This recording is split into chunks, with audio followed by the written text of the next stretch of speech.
Ini nih series baru kita. Fantrix ini akan ngebahas lebih banyak tentang fan yang kita pakai. Baik itu fitur asli bawaan mobil atau fitur tambahan lainnya yang kita pasang, supaya tripnya jadi lebih asik dan menyenangkan. Ikutin terus ya!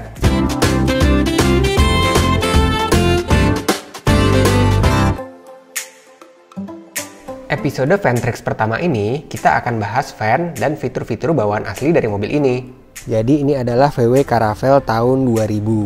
Memang populasinya sangat sedikit, tapi sebetulnya kalau dibilang langka ya nggak terlalu langka sih ya di Indonesia, karena memang waktu itu Garuda Matara Motor tuh cukup banyak masukin unit mobil ini dan yang beli juga cukup banyak. Nah, kalau bicara fitur sendiri, sebetulnya mobil ini fiturnya tuh nggak terlalu istimewa juga ya, karena udah termasuk mobil tua juga. Desainnya itu mungkin bisa dibilang konservatif ya, cuma boxy-boxy aja, tarikan garisnya tegas-tegas. Jadi secara desain sederhana lah boleh dibilang. Yang bikin mobil ini cukup asik untuk dipakai jalan-jalan itu ya udah pasti karena luas ya, lega ya. Terus yang bikin asik juga adalah mobil ini tuh sudah menggunakan pintu sliding door untuk yang sampingnya. Jadi kalau kita mau keluar masuk aksesnya gampang. Interiornya tuh begini, cukup lega. Ini kondisi mobil masih standar, nggak diapa-apain. Cover jok juga masih bawaannya. Dashboardnya sederhana banget, masih tampilannya zaman dulu lah, nggak banyak neko-neko. Persnelannya otomatis. Nah, sebetulnya sih pada waktu itu beberapa VW Caravelle ada yang udah punya opsi pintunya di kiri kanan ya, pintu slidingnya ya. Ini tipe Caravelle GL, jadi pada waktu itu yang masuk cuma sliding di sebelah kiri aja. Menurut saya sih malah memenuhi kebutuhan kita gitu, karena kalau pintunya tuh di sebelah kiri cuma satu, ngawasin anak-anak gitu, kalau mainan pintu kita ngawasinnya lebih gampang. Nah, begitu masuk mobil ini sih yang paling kelihatan jelas adalah konfigurasi bangkunya nih. Sebetulnya ini 3 baris ngadep depan semua, cuma untuk kursi yang tengah ini memang sebetulnya didesain gampang untuk dilepas dan dipasang. Tinggal tarik tuas yang ini, terus kursinya tinggal ditarik mundur, itu langsung lepas. Nah, habis itu terserah kita deh mau konfigurasinya hadap-hadapan gini atau mau hadap depan semua juga bisa. Jok depan ini ya harusnya ngadep depan kayak gini. Cuma karena lagi-lagi untuk memenuhi kebutuhan kita nggak mau anak-anak tuh pada ke depan ya, karena ya supaya lebih safety aja ya. Mestinya sih kita selalu berusaha untuk biasain anak-anak duduk di car seat, tapi ya pada kenyataannya susah gitu. Berhubung karakter anaknya memang aktif banget anak-anaknya nih, susah diem gitu. Nah, kembali lagi ke jok depan ini. Jadi jok depan ini sebetulnya hanya saya lepas, ada 4 baut tuh, terus pasangnya dibalik gitu. Paling sering sih memang kita buat taruh car seat, jadi kalau anak-anak mau duduk di sini lebih safety lah gitu. Nah, bagasinya nih cukup luas. Biasanya kalau mobil-mobil pada umumnya yang 3 baris, space belakangnya nggak sebesar ini sih.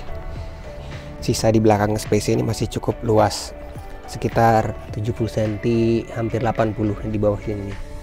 Nah, yang menarik juga nih, kursi yang ini bisa dilipat, tinggal begini nih. Nah, ini udah jadi meja nih. Jadi biasanya kita kalau makan di dalam mobil bisa pakai meja ini. Terus di sini masih ada space sekitar 30 cm. Biasanya saya taruh tempat duduk dengklik di situ untuk duduk. Jadi saya bisa makan di sini, anak-anak dan Tata bisa makan di sini nih.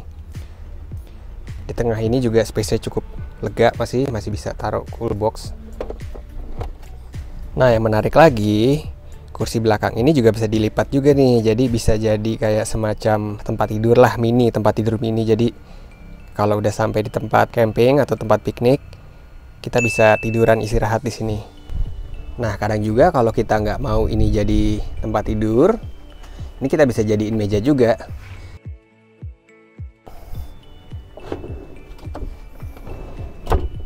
Tinggal dikasih alas supaya nggak kotor, atau masih bisa jadi tempat tidur yang lebih kecil lagi dibanding tadi.